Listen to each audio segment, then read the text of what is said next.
"Oh no, you have got to pick another necklace. I would pay double the price," was what Preston heard before he turned around and saw it was none other than his father's rival, Elon Musk. Realizing it was a rival family, Elon knew it would be hard to get this necklace, but he knew he had to because he remembered the pressure he would experience at home if he didn't. A bead of sweat over his neck, he thought he was early for it. He remembered the form instruction to be early, that it was coming 20 hours ago. How could Preston have gotten there before him? Tiffany and Company was a world of its own, with the most expensive jewelry sitting pretty. The aura in the shop was one a common man cannot sniff. It was for people that once they sniff in the aura, millions drop from their accounts. This store was located where the people that can afford it lived. Though in a common man's city, it isn't a common man's street. In the heart of America, New York City laid this street called Millionaire's Row. It was not just a pretty name for a street, it was significant to the type of people you could find there, the high-class and sophisticated elites. One significant thing about this store was that your name counts. They make it mandatory that your name is part of your payment structure. Why? A common man would think. Is it necessary? Well, hold your breath for answers. Walking into the store was Preston Bezos, the only son and heir of Jeff Bezos, billionaire and owner of Amazon. Now that is the kind of personality you find on Millionaire's Row, and in Tiffany and Company shipped into the country was the rarest diamond, the Musayef diamond. This diamond was the rarest of its kind, and it was made in the eastern part of China. Due to its rarity, it was limited to only 4. Its uniqueness was that it could not be cloned, and the fake of it didn't exist. One of its unique qualities was its chameleonic character, which blended into any color around it. With this, all attempts to clone it were futile. Now this rare diamond was limited as only 4 were made. These 4 were made into necklaces, making them specific only for women. Now the first diamond was bought by the Queen of England, the second was by the First Lady of South Korea, and the third was in the heart of Africa, though unknown to the public who bought it, but what was known was that a wealthy and influential lady from Rwanda bought it. The fourth piece was found in the high street of New York in Tiffany and Company. The price of this necklace signified why it was rare. It was priced at $84 million, which was why it was not even for millionaires but billionaires. Many billionaires' wives waited for the necklace to get to New York. Due to its uniqueness, whoever got it would be recognized immediately and placed among the top class of the season. Preston Bezos came in to get that necklace 5 minutes after it was shipped. This meant 2 things. 1, in the rich, there is the rich, and 2, he was getting it for a female. Now Preston Bezos was a personality that Tiffany and Company always liked to have in their store. Preston walked in and asked for the necklace. On his face, 2 emotions could be read, stress and slight irritation, which meant his being at Tiffany and Company at that moment was not voluntary. This meant that the female who wanted that necklace was an overbearing one. He got in and asked, "Can I get the new necklace that arrived 20 hours ago?" Like it was scripted in his head, the jeweler thought about how sweet it was for a man to get here in time to please the female in his life and smiled beautifully.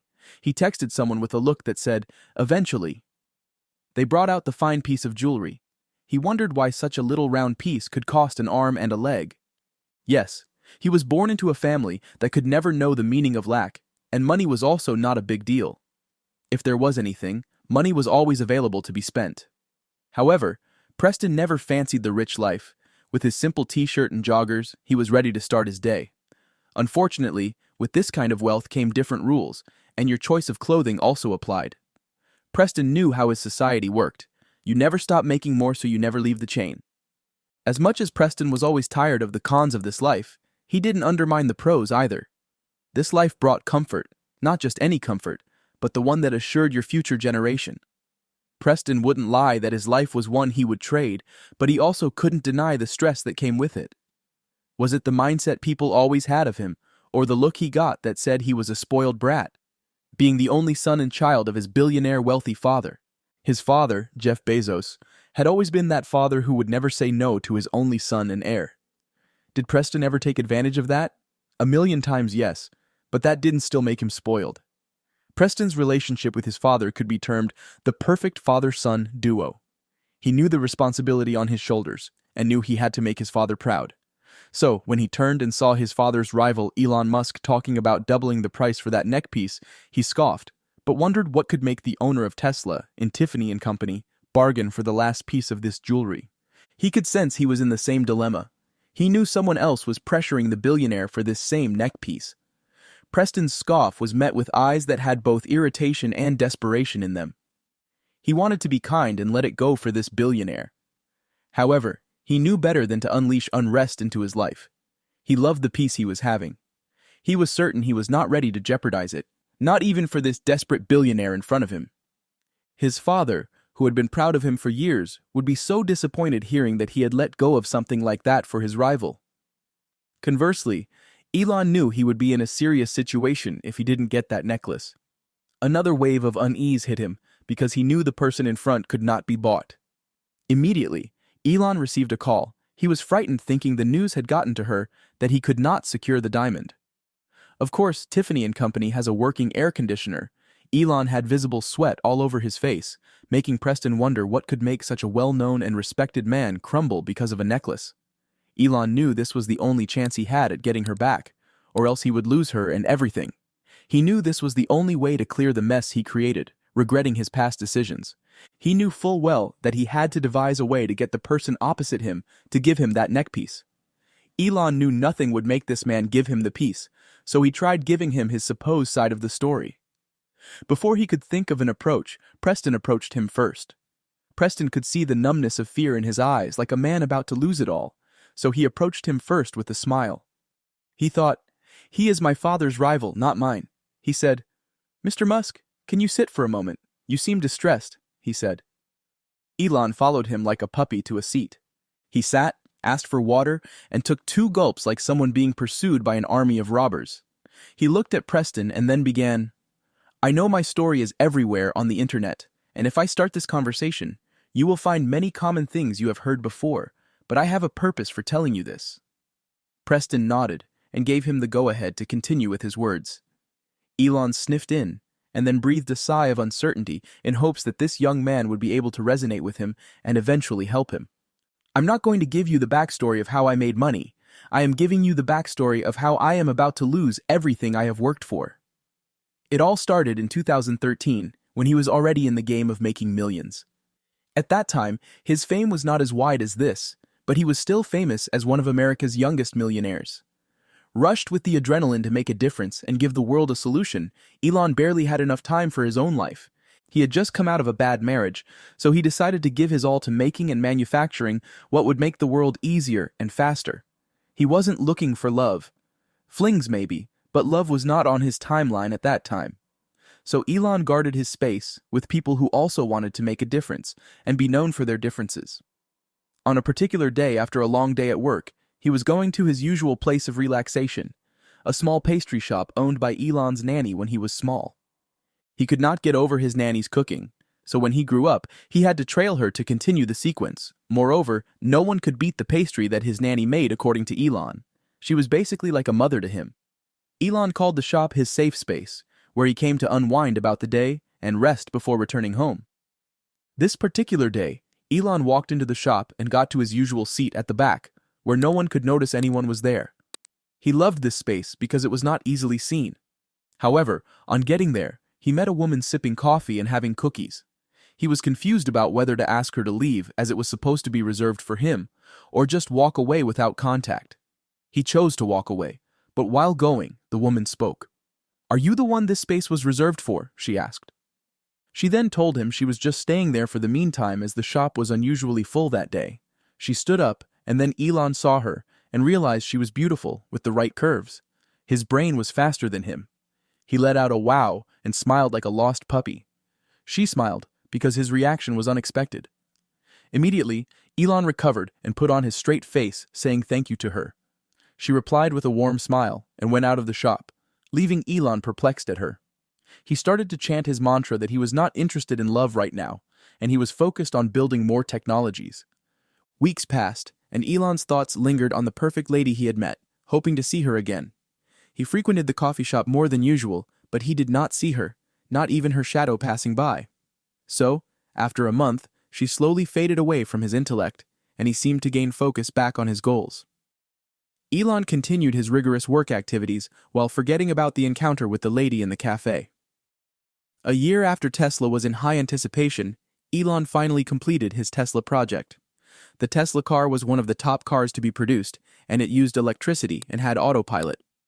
Tesla was scheduled to come out in October of that year, and Elon knew this project would be a massive hit on his life. Once the project was done and ready for launch, they were going to be test-driven by engineers, and it was normal to have the two gender car engineers so they would understand how the car would be comfortable for both genders. Elon normally would not bother himself to know who those engineers were, but this was his first project, and he would not let anything go wrong. So he was supervising everything that had to do with the project. He did not know the engineers by name, but knew they were top engineers from the A-list in the world. The test run would be for 3 months, and as much as Elon wanted to supervise, other things took his attention. In the second month, he decided to visit the ground for the test run. When he arrived, the female engineer was working on improving the car. He waited till when she was done. He asked his engineers, and they said she was the best, and had helped fix the little errors that could have gone wrong. Elon wanted to meet the woman because this was not the first praise he had heard of her. Even though he was not there, he was still getting feedback from his assistant, so he knew everything happening there. Coming down from the car, Elon received the shock of his life. It was no other than Miss Cafe Girl. She was the one. Every sensory neuron in his body knew she was the lady that he crushed on for weeks. Seeing her, the surge of his feelings for her hit him again, and he was speechless. The always coordinated Elon Musk was speechless for moments. That was a sight to see. She walked toward him with a firm handshake. She introduced herself as Tallulah Riley. Elon recovered later from the shock and introduced himself. She smiled, but he knew she recognized him. That left Elon restless throughout that day. He could not believe the beautiful lady he liked was also a top engineer. This sent another admiration wave through him. Elon visited the testing ground daily to check out his project and a brown head lady that smelled like strawberries. Slowly, the visits became more casual. He and Tallulah would sit and talk, and from there, something sparked, and everyone on the ground could sense the chemistry between them. Tesla's launch was filled with top-class society from around the world, and Elon came to the launch of his first project with Tallulah. This sparked several talks online and helped boost the publicity for the launch. Elon knew that would happen, but that wasn't why he brought her to the launch. Apparently, they had been doing more than sit and talk, and it was also not their first date, as they had toured around New York. However, this was their first official date where it was clarified that something was going on between them. 4 months later, she said yes. According to Elon, he felt complete with her, and knew he could not wait to be with her forever. The wedding was filled with dignitaries from everywhere, and Elon was one of the most successful men. With his Tesla launch and his queen by his side, everything was perfect. Unfortunately, the perfection did not last long, and they divorced. It was so sudden, and everyone was shocked. Elon explained that he could not continue with a woman who did not know the value of money. Tallulah was a reckless spender and also a party freak. According to Elon, while they were dating before marriage, he never saw this part of her, so he knew she had been pretending all the while. He couldn't continue, so he let go of her. This was his second divorce, and he hated the stain it kept on his name. Elon knew he loved Tallulah and could not stop thinking of her even after the divorce. 5 months later, Elon was a different person. He could not still get over his ex-wife, but he maintained his cool even though it was evident that he was hurting badly. One day, while at the launch of a new technology product called Apple, he saw a brown head that turned his life upside down a few months ago, like déjà vu, and he also noticed the brown head was looking like she wanted to be anywhere else than there, so she stepped out to the rooftop and he followed her. When he got there, she was sobbing quietly. He reached toward her and pulled her in for a hug.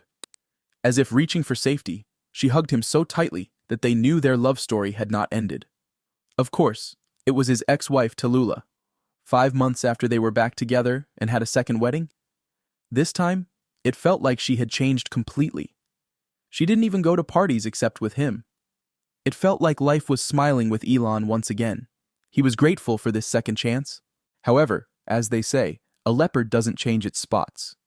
2 years later, she returned to her old lifestyle. This time, it was worse than before because she began drinking and was almost always drunk. This took a toll on Elon's career. Tallulah stopped working as an engineer, lost a lot of gigs, and their marriage was on the verge of crumbling again. Elon knew this time he had to let go of her finally.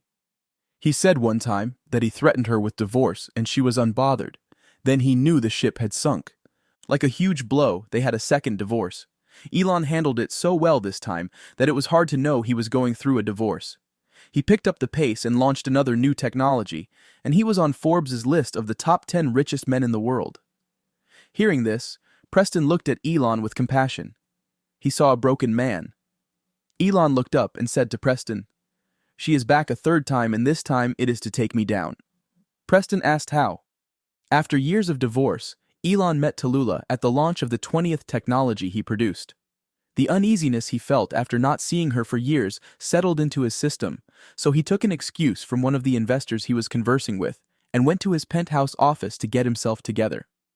When he got there, he took off his suit just to feel better and let out some steam.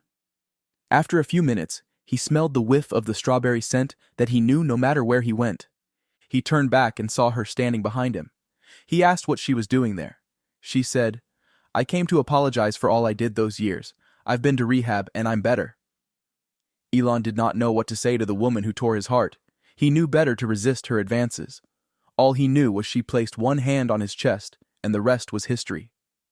He woke up the next morning, with her nowhere to be found, but her scent everywhere. He knew he was not dreaming. She was real, and there. But now, she was gone. Feeling foolish for letting her take advantage of him one more time, he vowed never to let her get close to him again. 2 weeks later, there was a leak, and his latest project was hacked. He angrily ordered them to find the source and who the mole was. While he was in a meeting trying to calm all the investors down, his team told him the leak was from his IP addresses. He was confused. It was later discovered that his phone was hacked.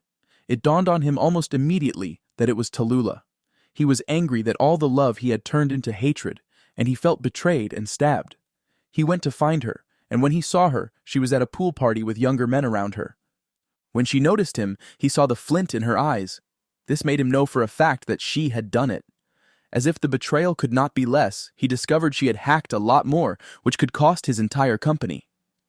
Not knowing what to do, he had to obey her every command since then, and this neckpiece was one of them. Elon told Preston he was so close to slipping away from her hands, and he had to get this neckpiece to avoid her ruining him. After hearing all this, Preston was moved to tears. He knew better than to give the neckpiece to Elon Musk. After all, he was buying it for his mother, who just wanted to show the other women she was way above their league. Elon thanked Preston and said he owed him. Preston felt so good.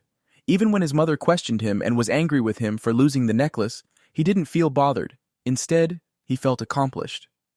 A few weeks later, in the headline in bold italics, Elon Musk buys the last diamond piece for his wife to prove to his investors that nothing is too hard for him. Preston saw this news from the newspaper his mother threw at him, then realized he had been played. Now he knew why Elon was a rival to his father. How would you feel if you were the one that was played like that? Do you think Preston would ever recover from this? All the trust his father had in him would be gone. Do you think Preston would retaliate?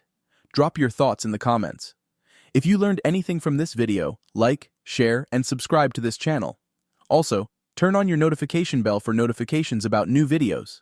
Before you go, watch the other videos on your screen.